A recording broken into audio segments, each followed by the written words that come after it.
dealing with issues, and you've had all these issues of Kenyans so far being told that they are suffering overseas. They need to come here.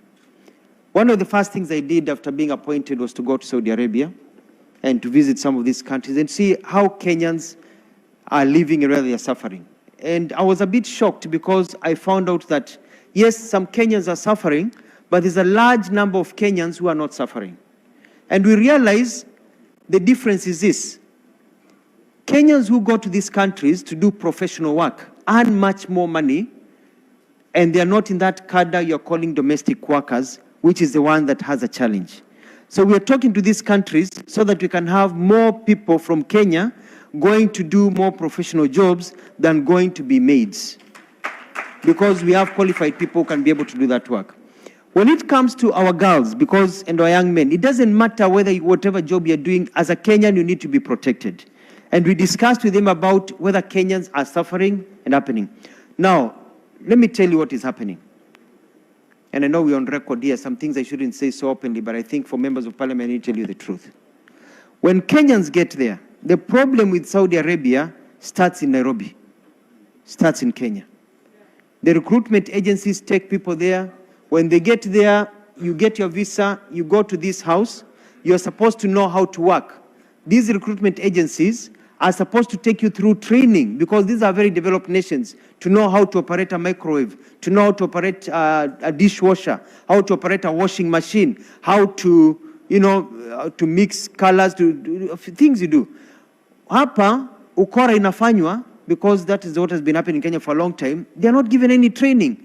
A girl is taken from Kadhonzweni, or from Pokot, or from Lungalunga. Hajaona microwave, anapelekwa microwave, anaeka kijiko, inalipuka. Dishwasher, anaeka nguo. You cannot blame them. We have actually let down our girls who are going to those countries. Wanaanza kupigiwa kelele, nini. So they are telling us, why don't you train? Because they are supposed to be trained. So we are streamlining that using, making sure that the Ministry of Labor and Foreign Affairs are going to streamline some of those issues. Now, some girls, yes, some people at times are mistreated, and we have agreed with those governments that people who mistreat our girls needs to be arrested. But now this is what you need to hear. Umeona picha za wasichana wetu wakiwa wagonjwa, mnaambiwa wapati madawa. This is what happens in these countries. When you are employed, you automatically get a visa that gives you 100% universal health care, as long as you remain employed by your employer. When they go there, we've got cartels of Kenyans living in some of these countries who tell them, "Wewe kuja, wachana hiyo kazi na kuonyesha kazi nyingine." When you break your contract with the employer, you cease and you no longer qualify for medical treatment. And the hospitals, there are no private hospitals in these countries, they're all government hospitals. So, if you don't go, so you are no longer, you lose your medical benefits. So you fall sick. When you go to hospital, you don't have medical,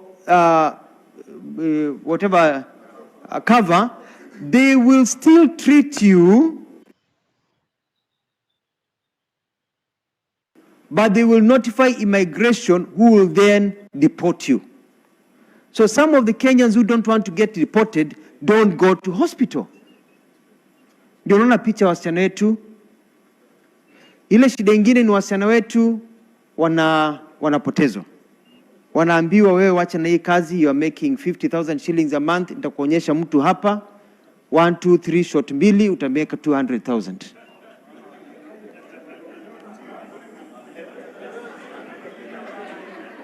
Utafanya hii, utafanya hii.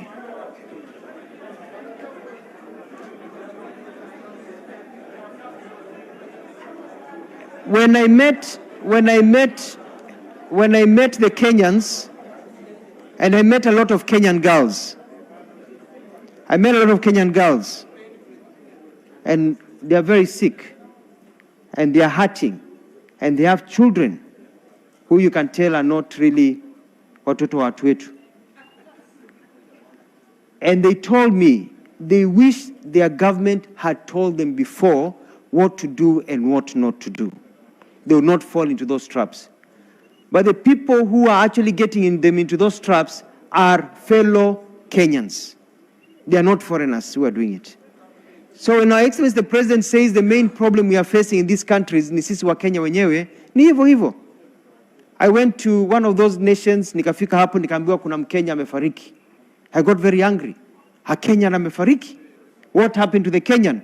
I went fuming to the authorities.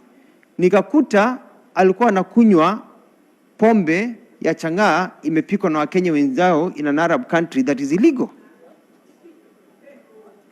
So a lot of things had fallen through the cracks over the years that we as a government now are trying to correct, beginning with here at home and also overseas.